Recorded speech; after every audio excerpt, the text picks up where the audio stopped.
Professor Menashri did his PhD in Iran and in Tehran. His main field of research is social and political history of modern Iran, Central Asia and the Persian Gulf, looking at issues of education, modernization, and the like. He's taught and lectured literally all over the world. He was a Ford Foundation and Fulbright Foundation scholar. He taught at the University of Chicago, Melbourne University, Princeton University, University of Munich, literally all over the world. He is the go-to person on Iranian issues in Israel and internationally. He's written widely and published books, including Iran, The Autonomy of a Revolution, and Religion and State in the Middle East. And I can go on, and I'll stop there, but welcome. Nice to see you. Thank you, Charles, and it's a pleasure to be here. Will you be able to use the microphone? No, I don't think Israelis should be asked to speak louder. It's come naturally. In 2 minutes, you will just let me just get it. It's not a big crowd for loudspeakers. Some people are hard of hearing. Yes, I reached your there opinion myself. can't help us. So let me, if it won't work, I'll go to the microphone. Okay. So I'm glad to be here, seeing also some old-time friends here, and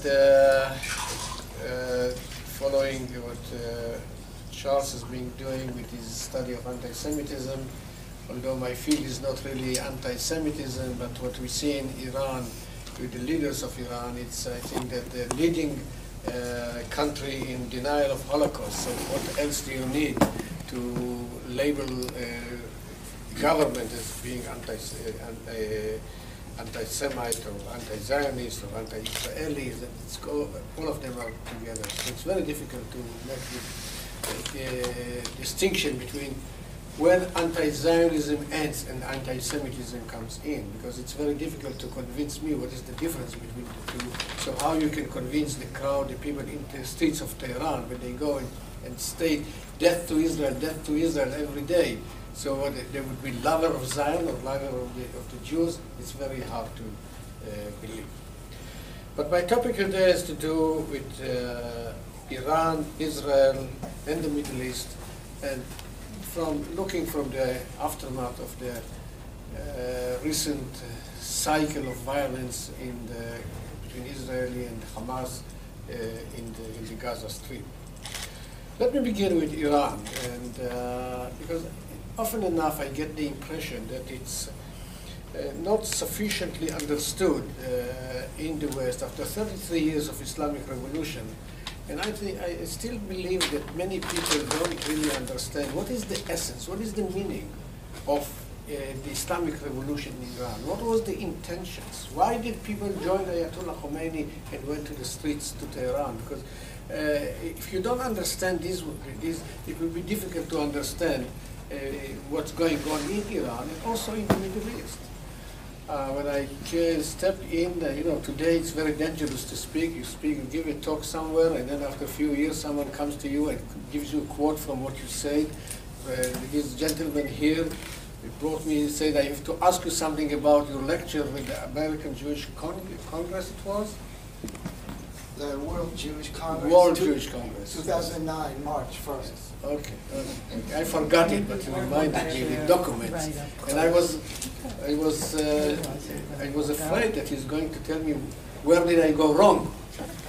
Luckily, it was not the case. I was speaking about my understanding at that time of the Islamic revolution. And basically, you can see the similar thing in Iran, in Egypt today. Because again, you see the same thing, people going to the street, asking to change the regime, believing that you remove the Shah, remove Saddam Hussein, remove Mubarak, and then you get to the promised land. And then suddenly you realize that your revolution has been intercepted by someone else. And the way we look at it, at the revolution in Iran, I think sometimes I think it's not even fair to the Iranian people. Because Iran is certainly not a full white country. Not everything in Iran is good. but also it's not totally black. There are different colors, and I think it's important that we'll understand that even in the country that maybe we don't like, there are different people, different attitudes. It's not only in the Western world you have different ideas, different political parties of different movements within the political system. You can see the same thing in Iran. And before going on, I want to share with you, I think, the basic questions that comes to mind when I think about what is a proper understanding of Iran. The first thing is to understand what the people of Iran wished for when they joined Ayatollah Khomeini in 1979 and went on to topple the Shah to create Islamic revolution. Was the revolution Islamic? I can tell you, the Islamic revolution in Iran was Islamic, much like the movement in Al-Tahrir Square in Cairo was Islamic. In both cases, and also in Libya and other places, I think if you ask yourself what moved the people to join movement or leader to topple a regime and create a new reality, I think that the main issue was to satisfy two basic wishes of the people of Egypt or of Iran, to provide social justice and political justice. And I can even narrow down the whole thing to two words. The people of Iran in 1979 were asking for bread and freedom. And again, it's not much different from what the people in Egypt, Cairo, were asking just a year and a half, almost 2 years ago. I don't think that it would be appropriate to think that what moved people to go to the street was to establish Islamic regime. Just to remind you, in this Islamic movement of 1979 in Iran, there have been so many communists, liberals, intellectuals, right-wing, left-wing, and I don't think that their dream was to establish a theocracy led by Ayatollah Khomeini. People moved to the revolution, the Islamic revolution, because life was miserable, and they were looking for hope. Ayatollah Khomeini sold them the hope that under his leadership, everything will be wonderful. 33 years after, this has not yet happened. I lived at that time in Iran, and Charles was right. I was in Iran before the revolution, but I did write my PhD in Iran. I was collecting a field study, and that's what I thought. If you study a country, and it's open to you and you can travel, it will be, I think it will be useful and important to go and live in the country and study it from inside. And when you live 2 years in a country like Iran, you better understand what moves people.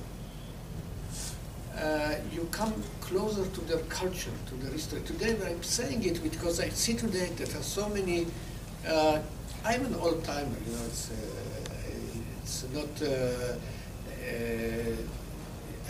I'm not struggling for my position in the world of Orientalism, of Iranian studies. But I look today at the television and newspapers, who appears to be Iran expert in Israel or the United States, I'm shocked. Many of them have not read 2 articles about Iran. Really? And they come and explain to you what is Iran about. And I think it's important to go back to people who really study the country, maybe even having empathy for the people, to being able to understand better the pulse of the nation. And I think that proper understanding of Islamic revolution will lead you to the conclusion that it was not all about bringing Ayatollah Khomeini and making him the supreme leader of the state of Iran. The idea was to make sure that your children will have better life than your miserable life in the 70s in Iran.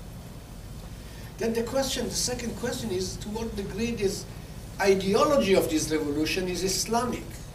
And you know, there is no one Islamic ideology.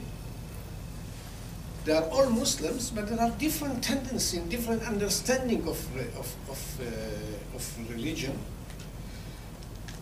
Judaism today is not exactly what it used to be 3,000 years ago. Islam or Christianity is not exactly what it used to be 2,000 years ago, and why should we believe that Islam will remain exactly the same as Prophet Muhammad brought him to earth in the 7th century?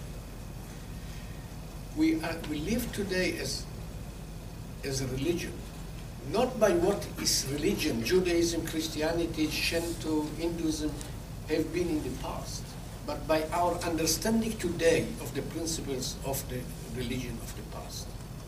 And our understandings vary. Just to give you an example about Iran, do you know how many clerics in Iran are in jail today? And not because they are Muslims, because they are Muslims who happen to think differently than the current trend in government. When Khomeini came to Iran, there have been 7 grand ayatollahs, the highest ranking ayatollahs in Iran. None of them supported Ayatollah Khomeini. I'll give another example. The man that Ayatollah Khomeini declared to be his successor after his death started criticizing Ayatollah Khomeini, and Khomeini removed him from this position, and he was under house arrest until he passed away 2 years ago. What it means is that within the body of Islam or Islamic radicalism, still there are different tendencies. Look at the Gaza Strip, and you'll see Hamas and other Salafis, Islamic jihadists. There are so many. You may, from distance, not see the differences between them. But how close is Al-Qaeda to the Islamic movement in Iran? How close is Hezbollah to Al-Qaeda? It's not only because Shiite Islam or Sunni Islam, because of different understanding of the basic principles of Islam. So what we see here is not exactly Islamic revolution, is a revolution in the understanding of Islam that we are witnessing, with this growing radicalism. And again, it's not only in Iran, you can see it in the Sunni world, you can see it in Turkey, you can see it all over the Middle East. This is an era of Islamization, of return to the principles, so to speak, of Islam, and they're competing with each other, who is more radical. In this sense, Iran is a more advanced country. Because while the young people in the Arab world are going to the streets and chanting the slogan, Islam is the solution, you will not hear today young people in Iran stating Islam is the solution. Rather, they ask, is Islam the solution? Because after 33 years of Islamic power, I think the greatest damage to Islam in Iran is the coming to power of the Islamic regime led by Ayatollah Khomeini and today with Khamenei. Until now, this was the utopian belief that under Islam, the world will be wonderful. 33 years after, when the young people of Iran ask themselves, is our life better today than our parents lived 35 years ago? The answer will be no. There is no better welfare for the poor people of Iran today that used to be under the Shah, and there is no greater freedom today that used to be under the Shah. I can tell you the difference. Under the Shah, to speak, and he was not a Democrat, I know. Whoever lived in Iran a few months can understand. I learned to appreciate democracy when I lived in a non-democratic state of Iran. And I think that only if you live in a non-democratic system, you can understand the value of democracy. And this message to the young people around here, not to take democracy for granted. It's the most valuable principle, I think, that we have. So the Shah was not a Democrat. Under the Shah, to speak against him was a crime. Today, to speak against the Ayatollahs is a sin. I don't know which one of them is better. So, but democracy, there is no. There has not been, and there is still no. Like you see in Egypt, before Mubarak, after Mubarak, I don't see greater democracy today. And of course, the people say, well, he was elected in a democratic way. Big deal. Some big dictators in the world emerged by democratic elections. And speaking about anti-Semitism, you know, the greatest anti-Semite of 60 years ago, 70 years ago, also was elected democratic way. To be democracy, you don't need only to be elected the democratic way. You have to be also being capable of removing you in democratic way. And I don't know who is going to remove these ayatollahs in power in democratic way. When the Constitution doesn't allow for someone who is against you to run in elections. So, and then maybe another question, the third question I was asked, and I started with how Islamic it is, the revolution by its roots, how Islamic it is by its ideology, and the third question is how faithful is this government, the Islamic regime, to the principles with which they came to power. And you know, what happened in Iran, it happens in any other ideological movement, in transition from opposition to power. In opposition, it's wonderful. You have the solution for all the problems in the world. Join me and I'll, you know, pave the way and solve the problems. That's wonderful. Ideology is wonderful for opposition. When you bring it to power, you start corrupting your ideology. Why? Because in Iran you have to feed 75 million people. With pure principles of the past, you cannot solve the problems of the future. I could have given you so many examples how wherever there is a clash between ideology and interest in Islamic Iran, interest wins over ideology. Because the basic rationale of policy making is not to be faithful to the principles of your ideology, but rather to be faithful to two principles which may be one, to preserve the national interest of the state or the survival of the current regime. And for this regime there is no difference between the two, because they think we are the state, we are Islam, whoever is against us is against Islam. But when they come to policy making, they have become more and more pragmatic. The question is how much you should be pragmatic, in what field, in what rate. There are differences between the Iranians themselves. There are so many different factions, groupings with different philosophies. But we can narrow them down to two main camps. One that we call reformist, pragmatist, moderates if you wish, and the other radical, extremist, fundamentalist. I have much respect for civil society in Iran. I think Iran has very important and solid pro-democracy civil society. They have achieved so much in 33 years. And I know that Iran is not paradise. I don't urge you to go, or I recommend you to go and buy a ticket to travel to Iran. I'll come to the ugly face of Iran in a moment, but there is also a nice face of Iran. If you look at women organizations in Iran, they are the most active in the Middle East, including Israel. If you look at this women in universities, it's more or less like in Israel. 60% of the students in Iran are women. 70 years ago, there was not a single girl in a university. This is an irreversible process. Movie industry in Iran is the best in the Muslim world. Newspapers are published in Iran are interesting to read as long as they are allowed to be published. I was speaking like this a few years ago in Israel, and one of our officials in the crowd asked me how you can speak about even relative freedom of expression where 100 newspapers were shut down in 5 years. Well, here is the answer. Show me another country in the Middle East which has 100 liberal newspapers to shut them down. Shutting down 100 liberal newspapers is meaningful. It means that they did operate. Again, when the government didn't like them, they closed them. They put the editors to jail. But the newspapers, I was reading in Persian newspapers, in Arabic newspapers, in Iraqi newspapers, you can't compare the two. books published in Iran are interesting to read. Again, as long as the author is alive, not in jail.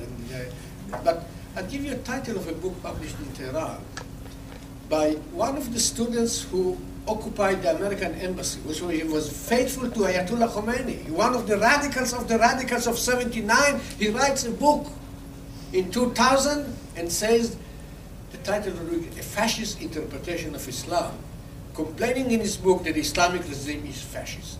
Well, of course he went to jail. You can't write such a book and not visit Aviv jail. But the book was published in 10 editions in Iran. Another of the Iranian leaders of the Islamic revolution, the man who was in charge of the cultural revolution in Iran, the man who closed all universities in Iran for 3 years to get rid of unfaithful professors, Abdul Karim Soroush, he writes a big article with the title, The number one problem of Iran is the rule of the clergy. So you can see this, sorry, this was Kadivar. This was Kadivar, was another intellectual in Iran, faithful to Ayatollah Khomeini, and he changed his mind. So and he also went to jail. Soroush didn't go to jail because he was so close to the authorities, but he is out of the, he's now in the United States. So a whole group of people who started as ultra-radicals, Khomeinists, occupiers of the American embassy that you so well know, they changed sides and turned to be the more nicer face of Iran. And now I think I paid my dues to this nice group in Iran.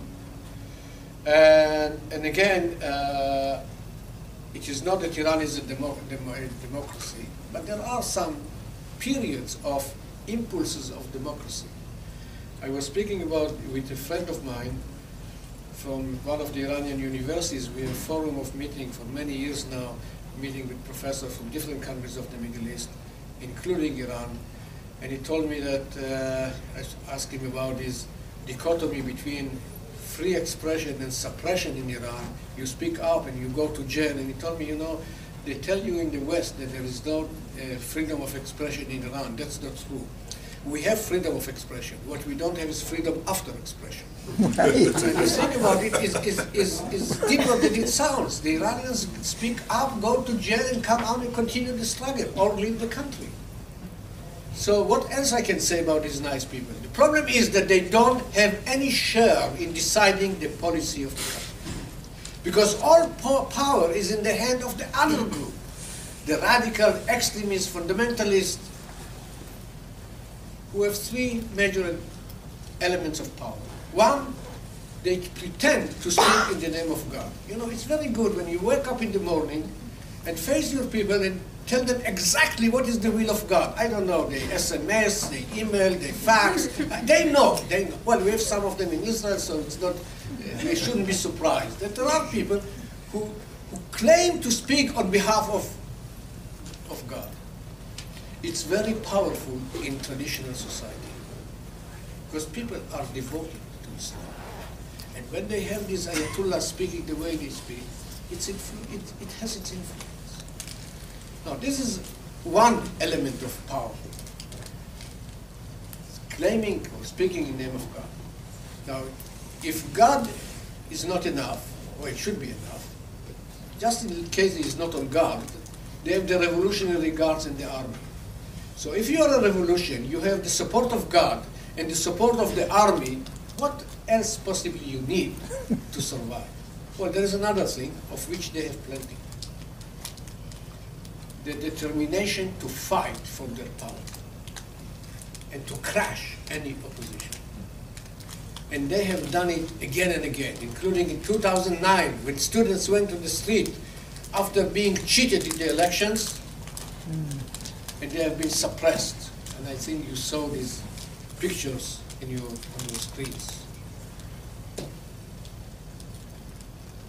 I'll give you an example of what the mentor of President Ahmadinejad at that time said.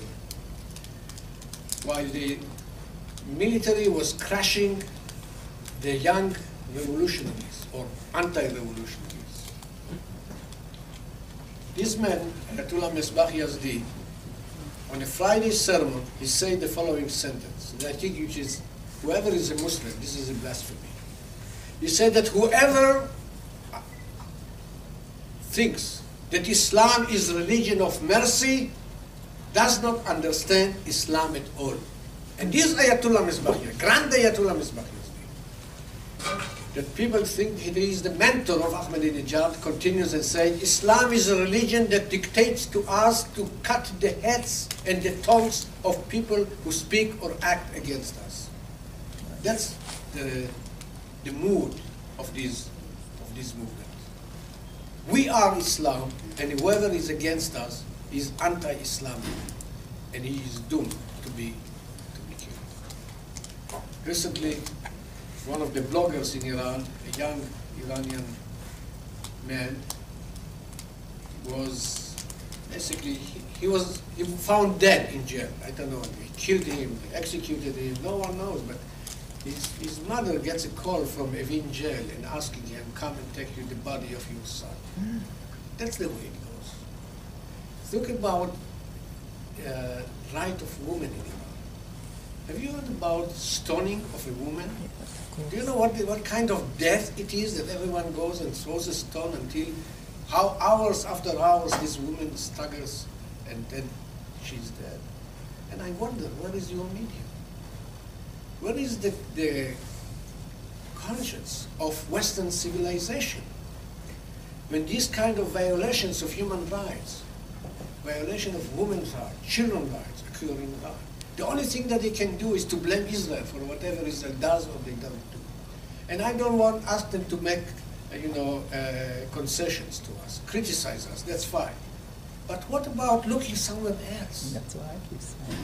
And I may come to it later on when I speak about the Hamas and what's going on today. Now, when these two groups thinking differently in Iran, and the government is generally pragmatic, why we don't see their pragmatism when it comes to Israel? Because about Israel, there are no two camps. Even the more moderates, or pragmatists, or whatever you call them, they are almost anti-Israeli as the others. Why? Because pragmatism in Iran is not, the government that is not pragmatist by intention or voluntarily. You become pragmatic when you have to pay a very high price. Now, there is a difference in my understanding between pragmatism and moderation. Pragmatism is not really moderation. Pragmatism is that you calculate the risks and decide to change your policy because you don't want to pay that high price. Let me put it this way, Hamas agreeing to ceasefire with Israel 2 weeks ago was pragmatic, was not a moderate policy. So the regime does not withdraw from its ideology voluntarily. They do it only when there is no choice. The greatest sign of pragmatism in Iran was in 1988, when Ayatollah Khomeini, after 8 years of war with Iraq, in which he said, war, war until victory, one day he woke up, looked straight to the eyes of these people and say, it would have been sweeter for me to drink poison than signing an agreement with Saddam Hussein, but we don't have a choice. The decision that Iran is facing today is of the same magnitude. Negotiating with the United States or changing its policy towards Israel, it's a major decision that we don't see people of Iran capable of making.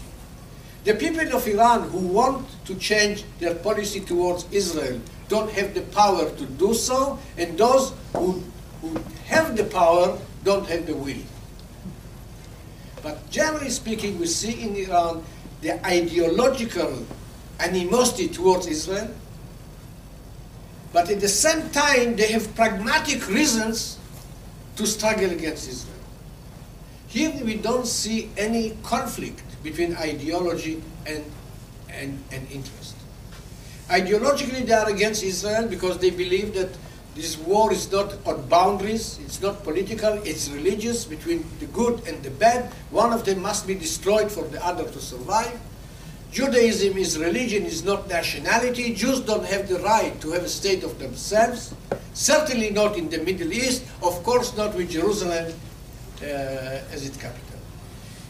Israel is the tool of Western imperialism, and I often don't know if they hate Israel because of its good relations with the United States, or they hate America because of its relations with Israel. But for them, just one thing should be clear: America is the enemy, not Israel. Look at their vocabulary. America is the great Satan. Israel is the lesser Satan. If you use their own terminology, America is the enemy, and they are right, because the whole animosity of the Islamic Revolution towards Israel is really not sufficient to understand. If we even take okay, they are against Israel, they are against the Jewish state of Israel. This revolution came to life only because of Israel, because of 7 million people, including the Arabs. Look at the vision of this movement. This movement wants to be the substitute for the past ideologies as they see it, communist Soviet Union and capitalist America. One of them is gone, the turn of the others is soon to come. Islam is the ideology of the future, of the 21st century. If you have such an ideology, what is Israel all about? It's peanuts. Maybe you said pistachio when you speak about Iran. It's really not significant. We should not overestimate our power and influence in the world. But why?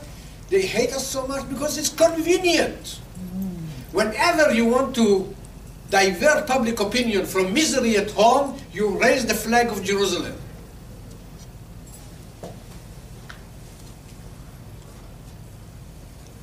Sometimes I must admit, I wonder, what could have happened if there was no state of Israel? I'm sure that the Iranians would be very willing to establish the Jewish state of Israel, because we serve a good interest of the Islamic regime. We are, as the Persians say, a low wall, divore kutar, that you can step on us. You want to be a major power in the Middle East, you have to raise the flag of Jerusalem. Otherwise, why Iran is so much obsessed with Hamas and Hezbollah? Well, maybe Hezbollah is Shiite community. What about Hamas? Why? Because it's good to have an enemy far away from your neighborhood. You know, there was a war in Nagorno-Karabakh between Christian Armenians and Shiite Azeris. You know whom Iran supported?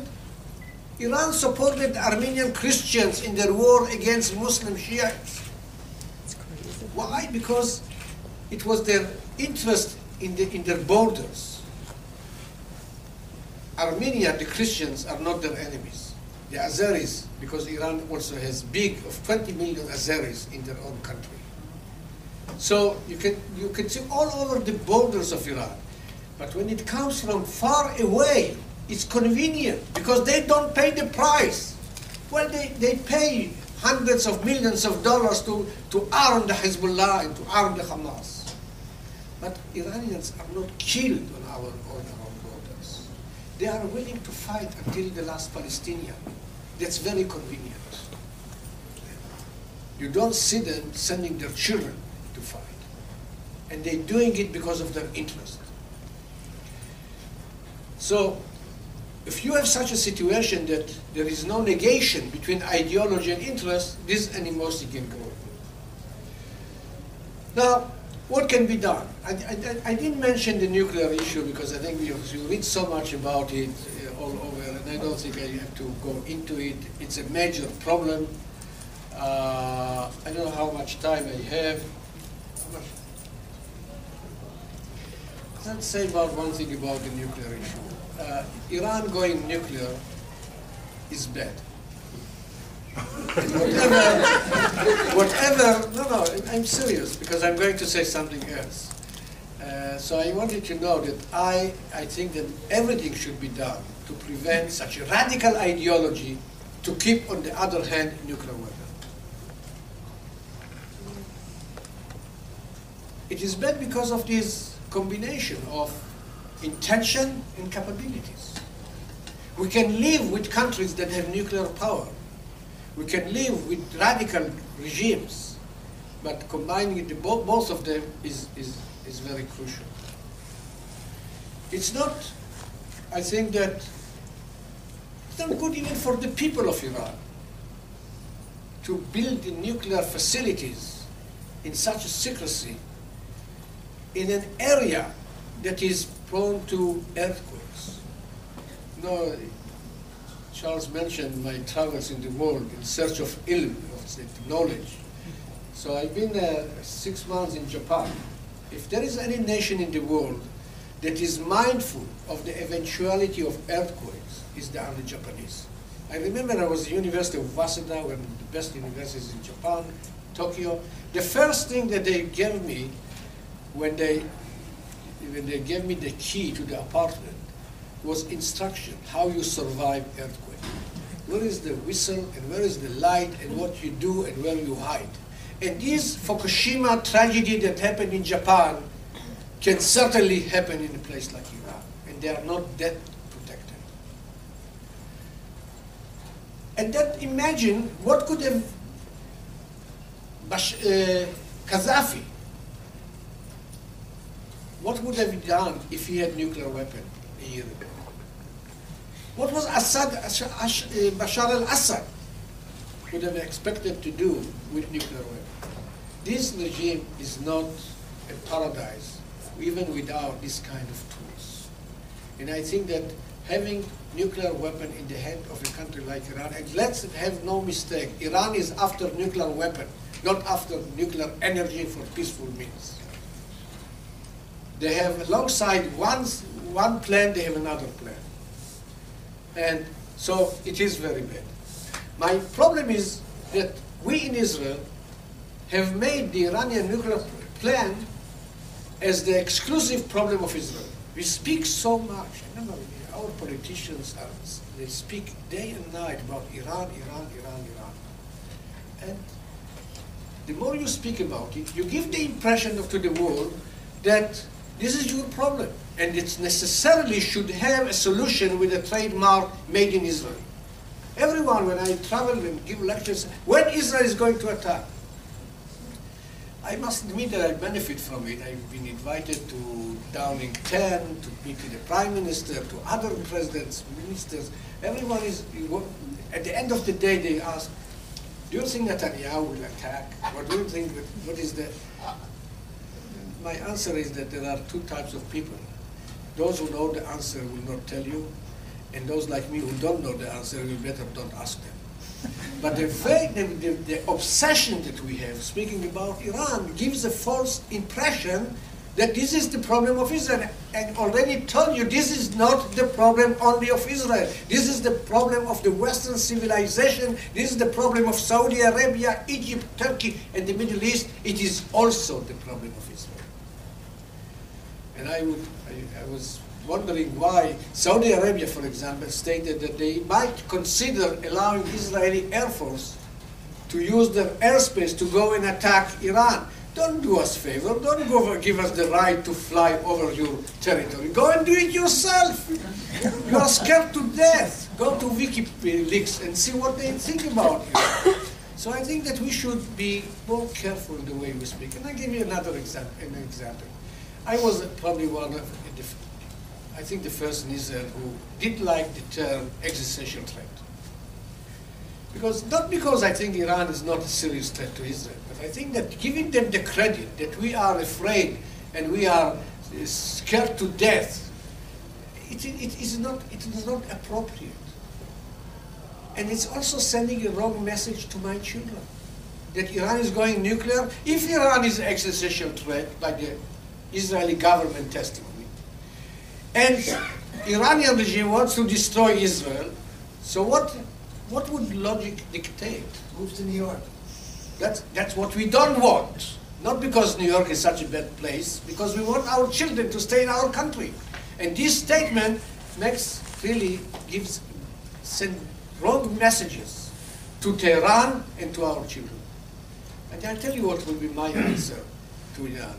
When they say that, I wouldn't say that Iran is an existential threat. I would tell the Iranians Israel is indestructible. That's the message that should go from Tel Aviv.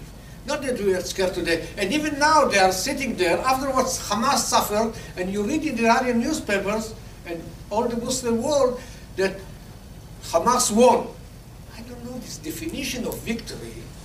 I fail to understand. If after what they suffered in 8 days, they call it a victory, well, what would be defeat for them? I don't know. So it's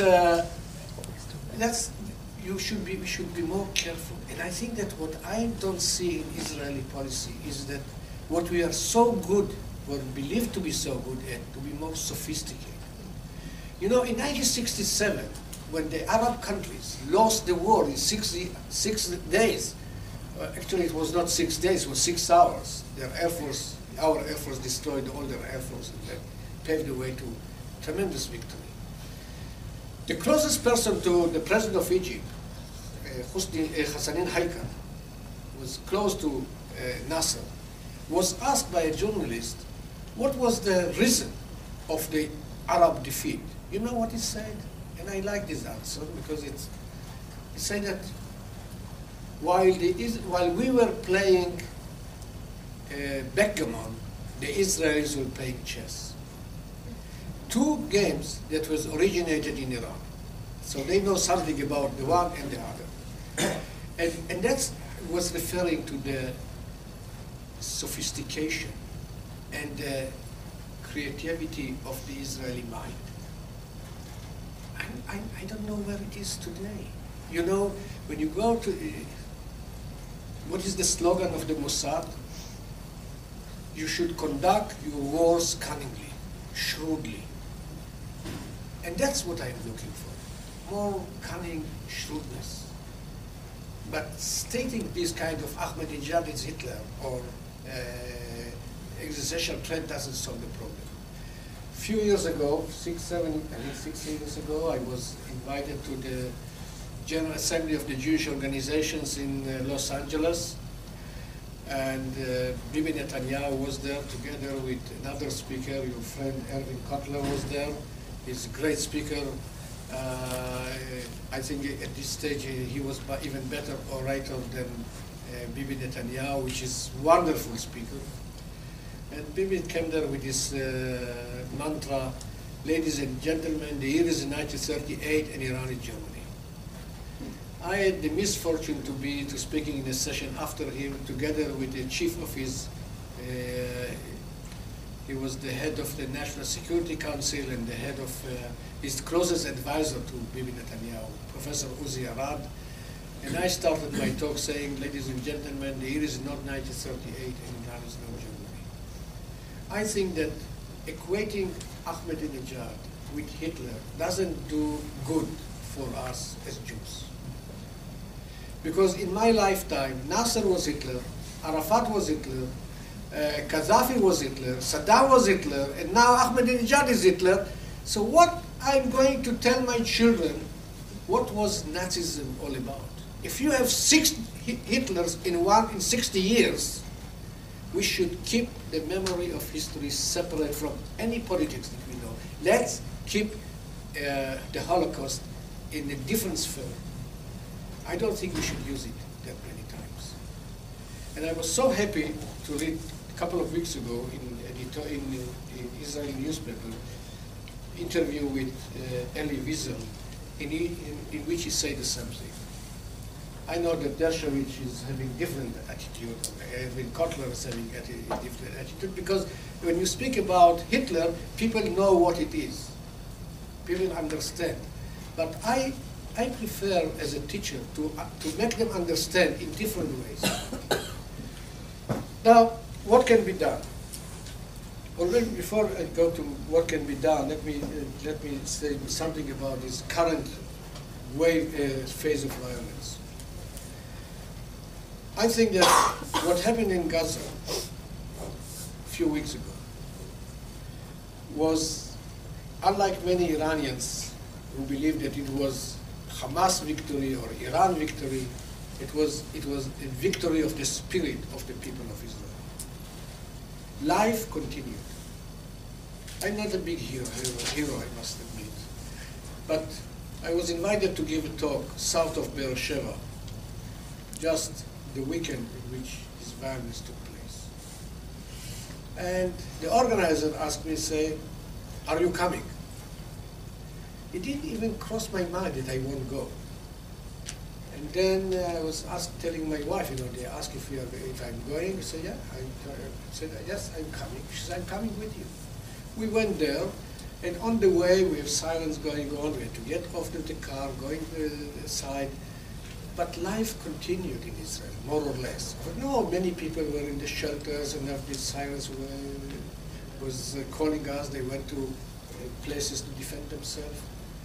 But we continued. I didn't decide. I did go to the south of Beersheba, crossing Beersheba, knowing that this can happen. But it is not me as not a big hero, but all our people. And the people were asking the government to go on with this war, and once and for good, to put an end to these cycles of violence. It's very strange in Israel that when civilians are being killed, people are more tolerant.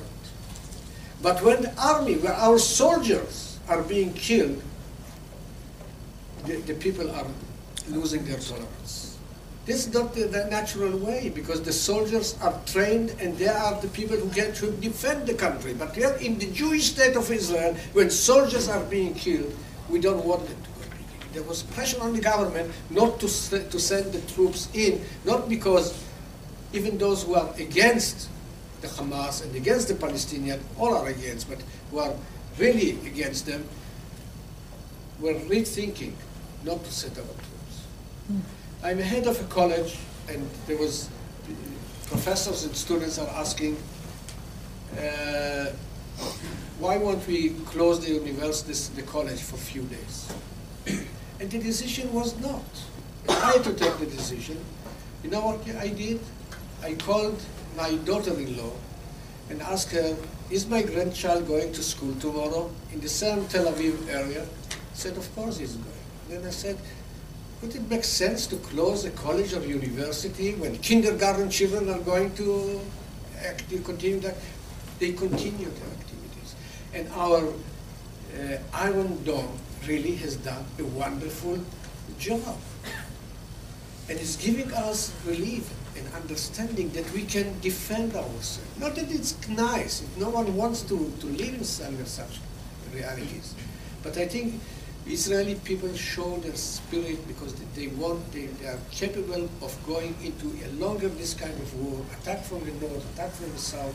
And there was a huge difference between Hezbollah attacking Haifa 6 years ago and the Hamas attacking Beersheba. See what happened in 8 years of this war. 6 Israelis were killed. It's too many, I know. Everyone was killed or wounded is 100% tragedy. But when we took the whole picture, now here is that asymmetric war.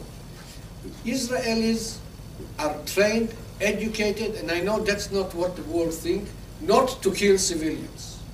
Sometimes we really put our soldiers in danger, but ask them not to do everything possible, not to harm bypassers, civilians. On the other side, the dream of the Hamas was one thing, to show picture of civilians, Israeli killed, this is their sign of victory. Why they attacked Tel Aviv? Why they attacked Rishon LeZion? They wanted to show pictures with Israeli blood, to show the people in the Middle East, here is the victory. Now, I think that this is a sign of weakness of the Hamas. This is the sign of weakness of Iran that confessed for the first time, publicly, openly, that they not only trained the Iranians, Not only they pay money, they also give them all the missiles and often the other things that they are using against us. What they paid for many years have been mostly destroyed in this cycle. Now, there is a new Middle East in many ways. I know this term is problematic since Shimon Peres used it, the new Middle East. Well, I said there is a different Middle East. There is a different Middle East in which Iran is being weaker and weaker, both domestically and regionally. Look at Hamas press conference when the leader of Hamas was thanking the outside world for helping them. Whom did they mention? They mentioned Turkey, they mentioned Egypt, they mentioned Qatar. The country that they didn't mention is Iran. Well, I think it's a calculated move not to thank Iran. And the Iranians were very upset. So Iran is weakening. Egypt is becoming much more meaningful actor in the Middle East politics. And these are not, it's not yet clear what is the role of Morsi playing. I think in this crisis, he proved that he pays the lip service to the Palestinian cause, but actually acting in a way which I think the Israelis were more or less welcoming, not really helping the Hamas. Then we have Syria, bleeding, but Bashar al-Assad is benefiting from the experience of the past. People see what happened to Iran when they removed the Shah. Here you get theocracy. You remove Mubarak and you have the Muslim brothers. So why they would be eager to remove, to have Bashar al-Assad leave office? And the current situation in which they fight with each other is, I don't want to be cynical, but it's not that bad from the outside. The alternative to Bashar is, now, with whom Iran is identified? With bleeding Bashar al-Assad. There are two countries in the Middle East, viewed from Tehran, that are important. One is Syria, in which they are losing, and the other is Bahrain. Now look at the two countries. In Bahrain, they are with the people against the government. In Syria, they are with the government against the people. So what is the ideology? And in Bahrain, they have been stopped. They've been stopped mainly by Saudi Arabia. I can tell you one thing about the Saudis. The Saudis usually don't speak, unlike our Israeli politicians. And even less, they act. They don't send troops. They can ask the Americans to come and help them, unlike the Israelis who have never asked Americans to come and fight for us. In the case of Bahrain, Saudi Arabia sent troops to Bahrain. But it's very meaningful. Usually they sign checks. They don't sign soldiers. In this case, it's been so, how upset were the Saudis from the fact that the United States did not interfere to save the rulers they sent. In Syria, they are not successful either. Now, I want to conclude with what can be done with the issue of Iran. One thing I would say, Iran, the Iranian nuclear program has a solution, not necessarily military. If the Western world, if Europe will join the United States to pressure Iran heavily, Iran would be forced to change its policy. No. Now, pressure is not necessarily military. You start with moral pressure of Iran, on Iran. Start with human rights in Iran. Have your newspapers write about violation of human rights every day in your newspaper. Yes. Iranians care what you think about them. You know, you always, people speak about how Iran is sensitive to be respected. They want to be respected. If you want so much to be respected, if you criticize their record of human rights, you show them disrespect, it will be meaningful. Then, for example, Canada cut diplomatic relations with Iran. Imagine if another 10 countries worldwide were cutting relations with Iran. It was a devastating situation for the Iranians. But rather than doing so, they are competing with others who will have more economic ties with Iran.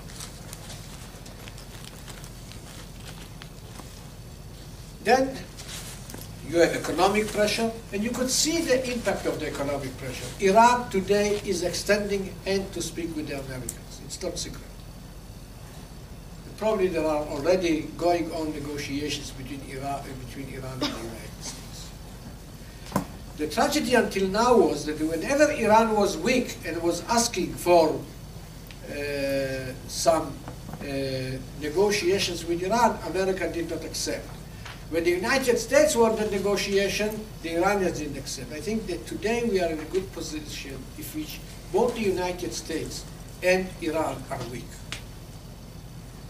And this situation of weakness may lead to find a political solution. The political solution is not that everyone will get exactly what it wished. It means that I think the solution that they should find is that both will be equally dissatisfied. That's the most that you can ask under the circumstances.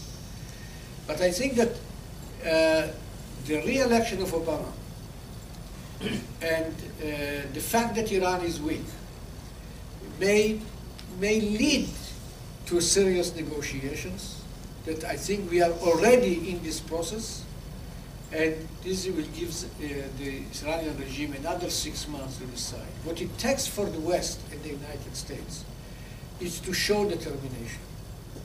Now, many people wonder if it would be good to vote for Obama 4 years ago to begin with. And I don't want to interfere with your politics, but I thought that engaging Iran was a good idea. But when you engage Iran, and in January you are coming to the White House, and in June, young Iranians going to the street and demonstrating to gain their freedoms, and the President of the United States doesn't say a word for 10 days, this is betraying the people that depended on and went to the streets because of Obama. Is it going to be changed now? I don't know. The fact remains that for President Obama, he will be remembered in history, not, I would say, by the social reform, health services, and other things. He will be remembered if under his watch, Iran is being nuclear. And I think this message go to the White House. That's the main goal of the administration. Not to allow such a radical ideology to be nuclear at the same time. And finally, if you ask me, who can bring the remedy and the salvation to the Iranian people, I will tell you this is the young people of Iran. Look at the students in Iran. Look at the girls in Iran. And these people are not happy. The people are looking for freedoms. This regime did not satisfy the intentions of their parents. And ultimately, I think this is the young people who will bring the change. The problem is, and people ask, so when it's going to happen? You have to accept that there are questions for which we don't have answers. We don't know in history what makes people one day to change direction and start moving in a new direction. We didn't see the Islamic revolution in Iran coming. We didn't see the fall of Mubarak. We didn't see the fall of the Soviet Union. There are so many things that experts fail to see. After this happened, I'm sure there will be many professors who will tell you, of course, I knew, it was clear, the sign was on the wall. The sign may all be on the wall, but we don't know, because historians or experts don't know the future. And your guess is as good as my guess and other guess. But I think that ultimately the solution is in the hands of the people of Iran. And I hope that this train or trend of social change will come before Iran is nuclear. Let's stop. Thank you.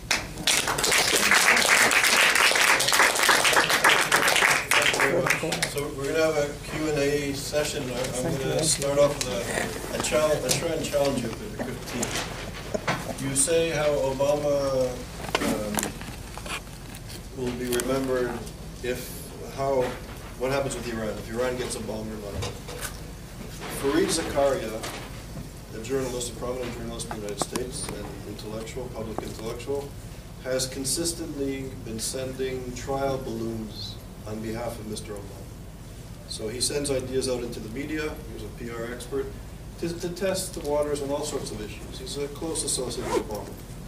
Yesterday, at the Johns Hopkins School, he was in a discussion with Yelden, Charles Krauthammer, Yedlin, sorry, Krauthammer, Kordsman, and him. And Fareed Zakaria has always been sort of on the fence when it comes to Iran. He's actually been promoting Iran in different ways, and I've been sort of monitoring what he's been doing for all sorts of reasons, including at Yale. At this meeting, he said it's time that we learn to live with Iran with the bomb. That this is not an issue of concern in the United States. So now the truth is coming out. And I assure you from sitting in this country that this is an attempt to see what happens by Mr. Obama. That's point number one. Point number two, when it comes to anti-Semitism, when it comes to human rights in the United States of America today, unlike in different democratic and republican moments in history, with South Africa, with Soviet Union, Eastern Europe, there's a silence today on human rights. Joe Klein, Beinhardt, Thomas Friedman, Fareed Zakaria, the very important public intellectuals, are saying Iran, the Arab Spring, the Brotherhood, are moderate, secular, that this is democracy, etc., etc. So this is the public sphere. When it comes to anti-Semitism in this country, and I'm quoting Potterhurst for the first time in my life, he wrote the article, "The Hatred That Dare Not Speak Its Name." And we are not speaking about it. There's no public outrage in this country about the treatment of Jews, in the rhetoric of the Muslim Brotherhood and in Iran, of women, of gay people, of religious pluralism, and basic democratic notions of citizenship. There's silence in the media of record, in the institutions of record. So that's point number one. Point number two, you speak about Iran being a pragmatist regime. Gaddafi was trying to get nuclear weapons, apparently, and he made a deal with the Americans. He was eliminated. He was physically eliminated by the United States. Iran is seeing this, and they're thinking, what's going to be? The allies of the United States have been thrown under the bus by this government. So from a pragmatist perspective, why would Iran, with the silence on human rights issues, with the lack of pressure when it comes to radical Islam in the Middle East, and certainly on Iran, what would make them, from a pragmatic perspective, given this situation, to move, to make a deal with the United States?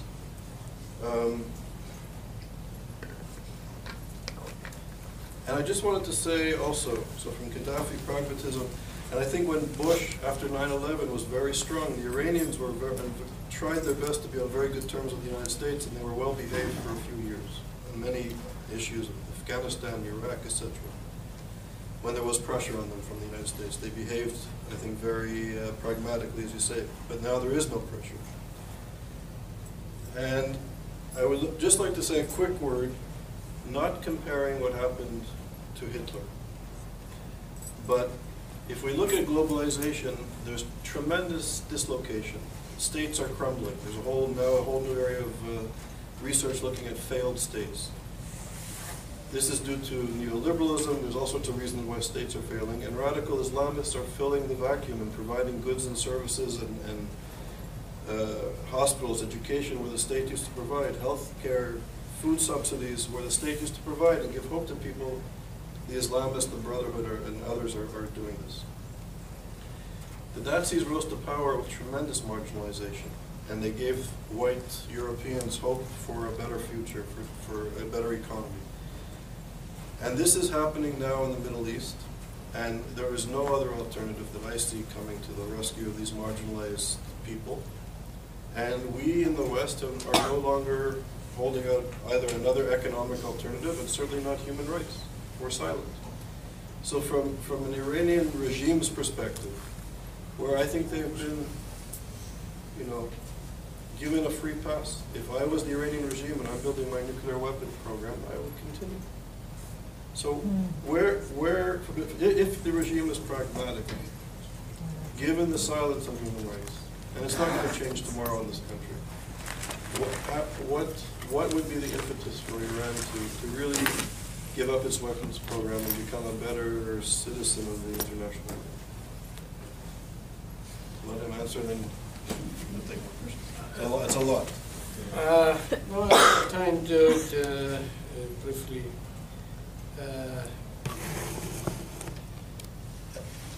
And one more quick point.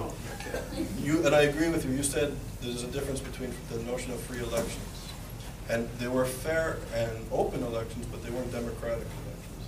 And that's a very important thing that people in Egypt and other places. And I think you point out very importantly that people here have forgotten what democracy is. Because if you look at the anti-apartheid movement, for example, there were elections after there were institutions and constitutions that were put in place that were truly democratic from a legal, political perspective. And nothing like that's happening in the Middle East. So I agree with that. Okay.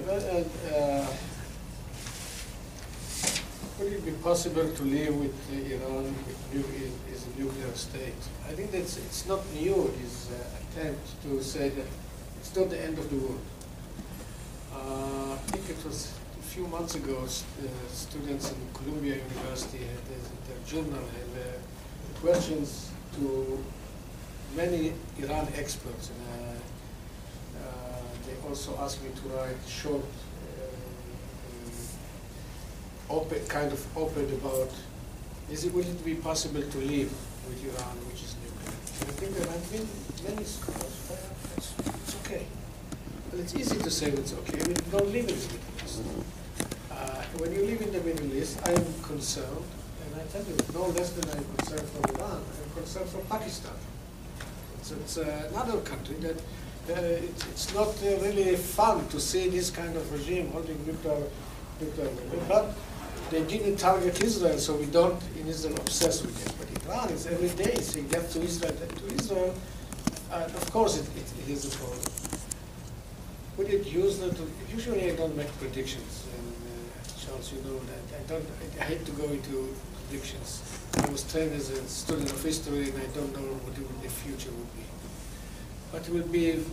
Well, I can allow myself to make prediction, because if I am wrong, I will not be alive to answer your criticism.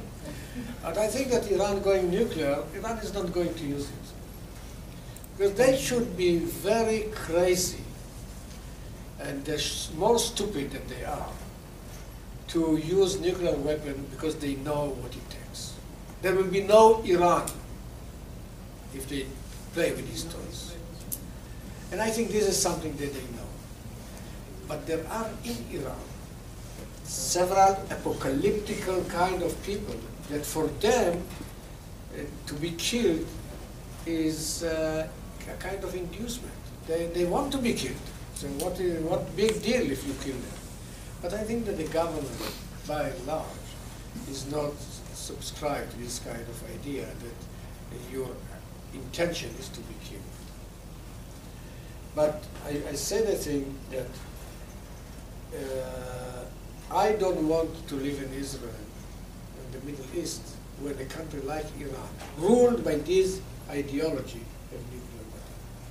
What will Hezbollah do under the umbrella of nuclear Iran? What the Hamas would do? The chutzpah that they have now is nothing compared to what they will have if Iran is nuclear. So, I don't know how else I can put it. About Jews and Iran, let's be fair. The Iranians have been, by and large, fair in treating the Jews of Iran after the Islamic Revolution. Well, maybe fair is not the right word, but the fact remains that there are more Jews in Iran than in the rest of the Muslim world combined. The fact is that the Jews who wish to leave Iran could have left Iran. It's sufficient for you to go to Great Neck or to Beverly Hills. When I say Great Neck, people are offended. Kings Point is a better place. So you can see them. The majority of the Jews of Iran left Iran. As a Zionist Israeli, I am not happy that the majority of those who left Iran did not come to Israel. I think there's a problem with this concept of Zionism. When you see Russian Jews, Iranian Jews leaving their country, Israel is not the first choice. But they live there under fear. They live there with their children being educated, death to Israel, death to Israel. They live there when there is a war in Gaza, the leaders of the Iranian Jews are being called to, and pressured, to come out with statements against the state of Israel and the blame the government of Israel. And there is something that I resent Ahmadinejad is not that much for his statements that wiping out Israel from the map, but his denial of Holocaust. Here we see a country and leaders of country, president of Iran organizing a kind of international seminar to deny the Holocaust, contest of caricatures about the Holocaust, and this for me is even worse than having Hitler. Now, Iranian pragmatism and the change of attitudes. I think that their rationale is not my rationale. I said that they will change their policy when they have to pay a heavy price. The question is, what is the heavy price that they don't want to pay? Probably they pay higher price than I would think appropriate. But at the end of the day, when they would be pressured, like I think we see signs of it today, when the Iranian currency lost 50% of its value in 6 months, when unemployment is in the rise, when there are so many economic problems this government is faced with, when letters of credits of Iranian banks are not accepted for international trading, these kind of things that you will do more and more. I don't know what will be the last straw that will break the camel's back. But I know if you want to break this camel's back, you should put more straws, and more straws. One of them will do the job at the end. Now, under pressure, you said, Charles, that Iran is cooperating with the United States. I think that if Iranians are honest with themselves, and they ask themselves, which is the country that has done the greatest services to Iran's national interest, they can pick up only one country, the United States of America. The United States in the 91 went all the way to Iraq and crashed the military power of the enemy number one of Iran, that with whom they fought 8 years. They did not manage to do the job. America destroyed the military power of Saddam Hussein. In 2002, they went to the other side, to the eastern border of Iran, to remove the enemy number 2 of Iran. In 2000, the Taliban in Afghanistan. 2003, they went back to Iraq to end the job. What beautiful services America has done for Iran's national interests. What? They have their bizarre way to say thank you to the United States. But I think, so it's not only that pragmatism, I think any rational thinking. And you know what? Between Iran and Israel, if you want to solve the problem, it's 5 minutes. Between Iran and the United States, there is no strategic conflict of interest. But why? If you make, this goes back to this Middle Eastern mind. Saddam Hussein is a hero. Why? He survived attacked by the United States and was kicked out by the United States. You struggle with America, you are strong. Hamas struggles with Israel, they have in victory. There's something wrong with this vocabulary and determination that they have about what is victory. I didn't like this term, Arab Spring, from the beginning. I was not hopeful that it will bring results. I was at that time in February 2011 at Oxford in my sabbatical, and I was probably the only one who said that was not optimistic because the mood in Oxford. If you think that American campuses are hostile to Israel, wait until you go to Great Britain. From SOAS to Cambridge to Oxford, Cambridge, I've not been that much, but other schools. And everyone was happy. This is the beginning of new era, the Arab Spring. And you know, the Arab Spring, I saw that the idea of Arab Spring, because it was in the winter, why you call it Arab Spring?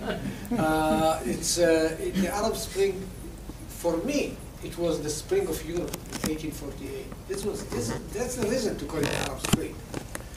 I knew this is not going to be European spring and not democracy, because I saw the Iranian Revolution, how these dreams in reality did not really bring any salvation.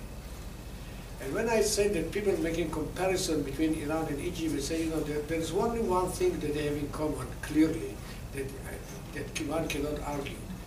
Removal of the Shah and the victory of this opposition in Egypt happened in the same day, February 11th.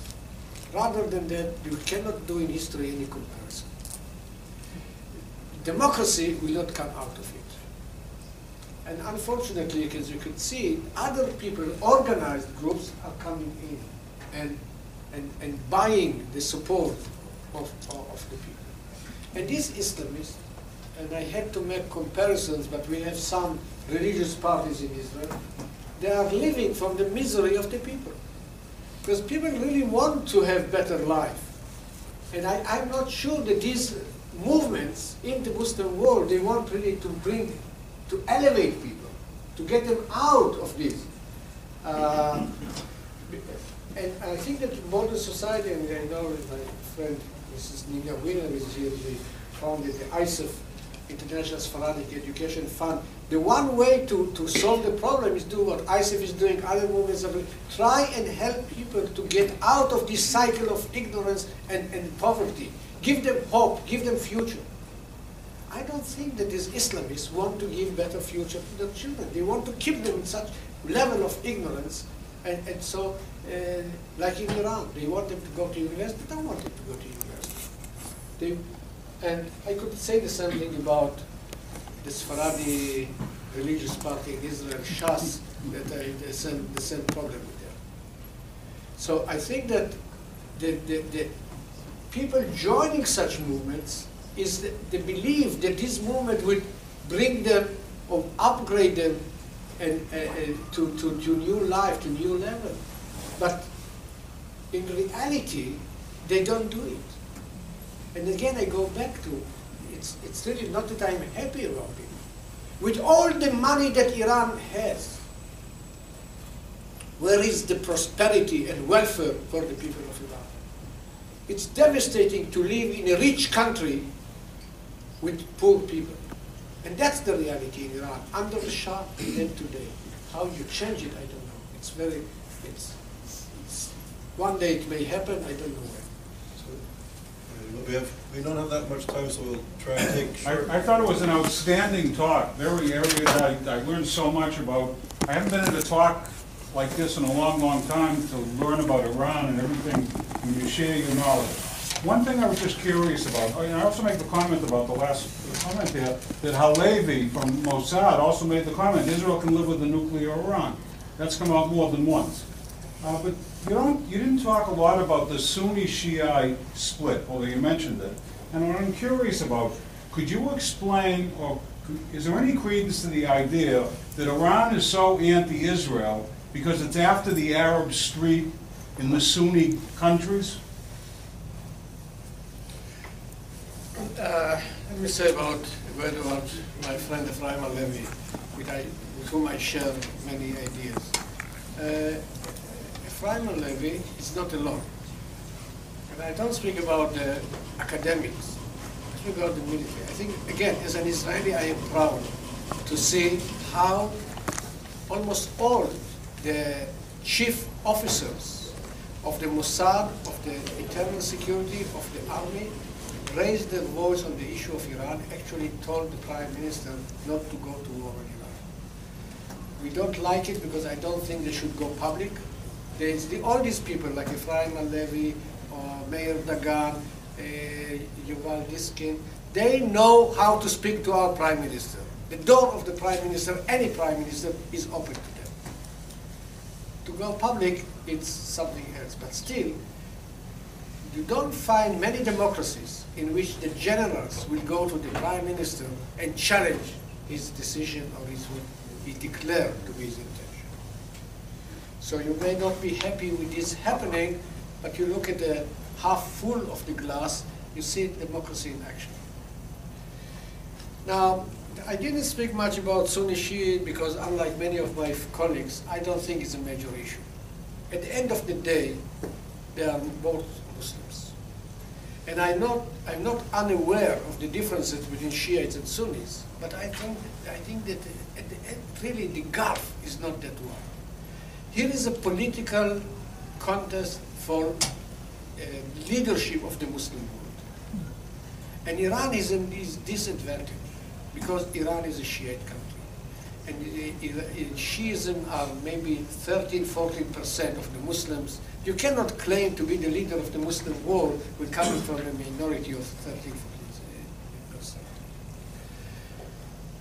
But it's really appealing when you go today every conference that you have, they speak about Sunnis and Shiites. And I feel sometimes that you must have a sushi session in any conference. Sunni Shiite, at the end of the day you get Sunni Shiite.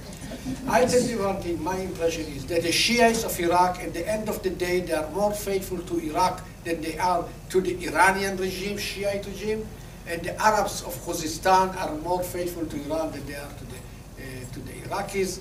So it is significant, but I don't subscribe to this major issue.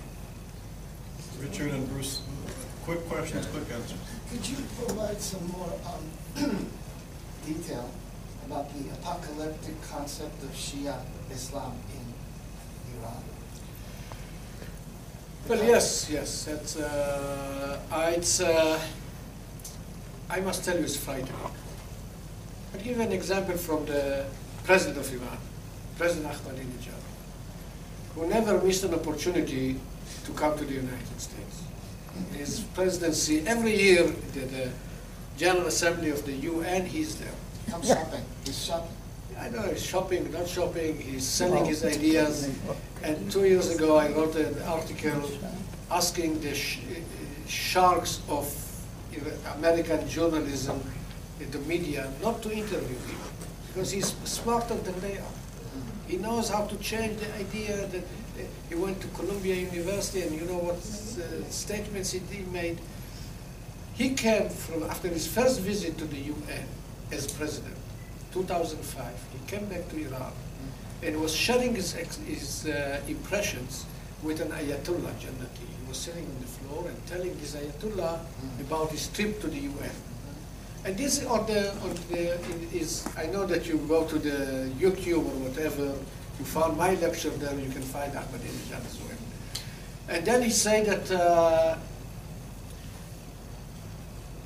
in the 27 minutes of my talk in the General Assembly, it was, everyone was quiet, looking, their eyes were glued to me, and this was because above my head there was an aura of light with God protection. Well, there is also light here, but it's, it's different. You know, leaders who speak in such language frighten me. More recently, when he was in the UN last year, some of his close associates were put in jail. Why? Because they produced a movie in which they show, a video in which they show that the imam, the hidden imam, the Shiite Messiah, is coming. Now, who should be frightened if the Messiah is coming? The supreme leader of Iran, because he is taking the place of the Mahdi until he comes. And if the Mahdi is coming, you can go. So they put all the people of Ahmadinejad in jail. They speak in a language that is really scary. And I'll give you one more example because I don't want to go deeper into it. Last year, the chief of staff of Iran appeared on TV, and he was speaking about, and this is the chief of staff speaking on Iranian national television, in which he said that in the year of 2006, in the war in Lebanon, a group of Israeli soldiers, while attacking the Hezbollah, were freezed on their place. They were shocked, and they were standing there. And the commander asked them, "Why you don't continue your fighting?" And this commander in this place said, that the battalion commander said, "Don't you see this Arab with white dress riding a horse, which is the imam, is standing there? If the chief of staff of Iran speaks such a language, apocalyptic." So of course we are having all reasons to be scared. But in the competition between them, these are very tiny minority compared with other radicals, which are not much better, but don't have this kind of apocalyptic vision. Okay, so if we have, I'm sorry, one more question. So I'll collect two quick questions, and that will be one answer. So you and then two. You mentioned two possibilities: a painful political compromise with the United States and some sort of internal regime change. Do you think that the political compromise that you think is currently possible would actually undermine the possibility of the regime change? Okay, and then Bruce, a quick question. Yeah, I actually have a question about presentation framework, and that is, I was listening to everything that you were saying, and I hear this a lot in Middle Eastern analyses. And people sort of focus on the region that they're focused on, and they keep touching on other things and saying, well, but there's also this problem, there's also this problem. The appropriate framework is that we're looking at a dysfunctional society, and that it's not so much that there's this problem, that there's this problem, but there are different manifestations of the same underlying dysfunctionality. In the same way that somebody who lives in a dysfunctional home might have an alcoholic mother and an abusive stepfather, and you'd never say, no, you can only complain about one of them. And I think that by leaving out this type of framework, we confuse particularly a lot of American audiences who don't have a very strong background. And I was wondering if you could comment on why, why not only you, but I very rarely hear people grounding it in this notion of we've got a dysfunctional society and a dysfunctional region, and that dysfunctionality just manifests itself in different ways. And we can talk about its manifestation among the Iranian clerics, and and this is sort of the theme that ties all the pieces together. And I keep looking for it, I keep not finding it.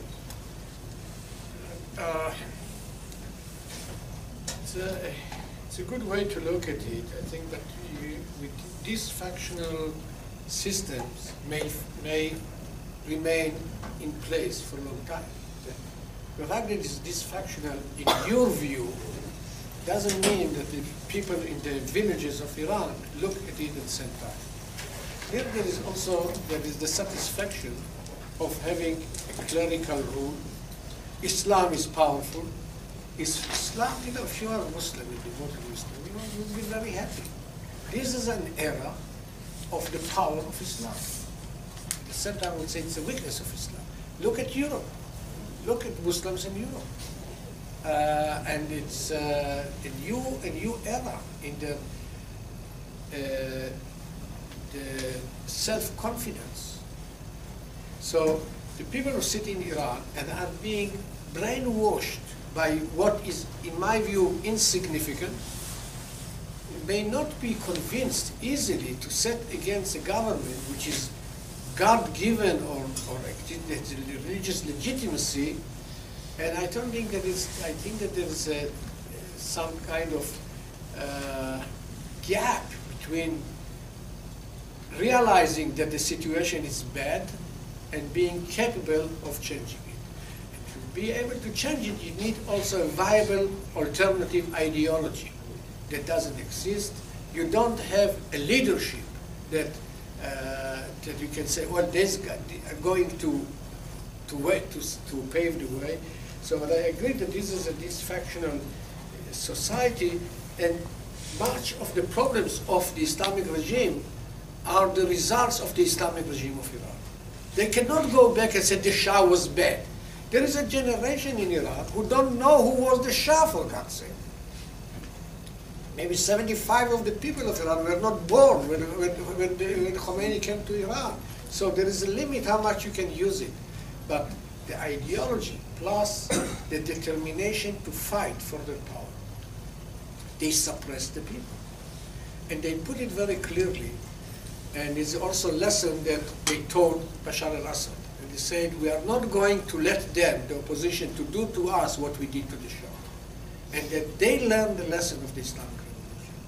Now this lady asked about change of regime. I never use the term change of regime because I don't care what kind of regime they have. The type of regime that countries have is totally for them to decide. I care about the policy of this regime, and I don't want them to kill my children. That's as much as I care about Iran. They can have Islamic Republic, monarchy, banana republic, whatever they want. It's up to them to decide the type of government. I care about the policy of this government. And the policy of this government is very hostile to the values that I care for and to the country that I'm coming from. On that note, so David, thank you very much. Before we start, and also, so in 2 weeks, David Katz is here. He's a very interesting